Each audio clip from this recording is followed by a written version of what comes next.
বিতর্ক যেন পিছু ছাড়ে না তার। তিনি কঙ্গনা রানাউত, অভিনেত্রী তথা মান্ডির সাংসদকে নিয়ে যেন আলোচনার শেষ নেই। কোনো কিছুই গায়ে মাখতে রাজি নন তিনি। তার কাছে ফর্মুলা যেন একটাই, ভালো মন্দ যাহাই আসুক, সত্য রেলাও সহজে। আর এবার ঠিক সেভাবেই সব বিতর্ক সমালোচনাকে এড়িয়ে গুজরাট সফর সারছেন তিনি। মোদি রাজ্যের মন্দিরে ভক্তি ভরে পুজো দিতে দেখা গেল কঙ্গনাকে। তাহলে কি কেরিয়ারে মোড় ঘোরাতেই এমন মতি হল কঙ্গনার? সেই প্রশ্ন উঠে এসেছে তাকে এই রূপে দেখে। গুজরাতে বেড়াতে গিয়েছেন তিনি, সফর সেরেছেন গির জাতীয় উদ্যানেও। আর তারপরেই তার সোশ্যাল মিডিয়ায় দেখা গেল তাকে এক্কেবারে অন্যভাবে। গুজরাটের দ্বারকাধীশ মন্দিরে পুজো দিলেন কঙ্গনা। সোশ্যাল মিডিয়ায় ভাগ করে নিলেন সেই ছবি।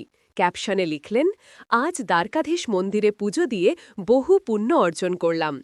ওনার ভক্তিতেই ডুবে গিয়েছিলাম আজ। দ্বারকাধীশের আশীর্বাদের হাত যেন সারা জীবন মাথার ওপর থাকে।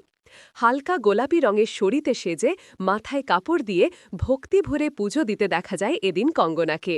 উল্লেখ্য, রাজনীতির কেরিয়ার শুরুর বছর ঘুরতে না ঘুরতেই তার মোহভঙ্গ হয়েছে এমন কথা বলেছেন অনেকেই। কারণ একটাই, রাজনীতি নিয়ে তার নানা বিরূপ মন্তব্য। মান্ডির সাংসদ হওয়ার পরও বন্যাবিধ্বস্ত হিমাচলের পাশে দাঁড়ানোর বদলে তিনি পারিশ্রমিক নিয়ে নানা মন্তব্য করেছেন। জনগণ থেকে রাজনীতির রঙ্গমঞ্চের বহুজন তা নিয়ে অসন্তুষ্টি প্রকাশ করেছেন। তবে সেসবে একেবারেই ভ্রুক্ষেপ নেই কঙ্গনার। তিনি আছেন তার মতোই।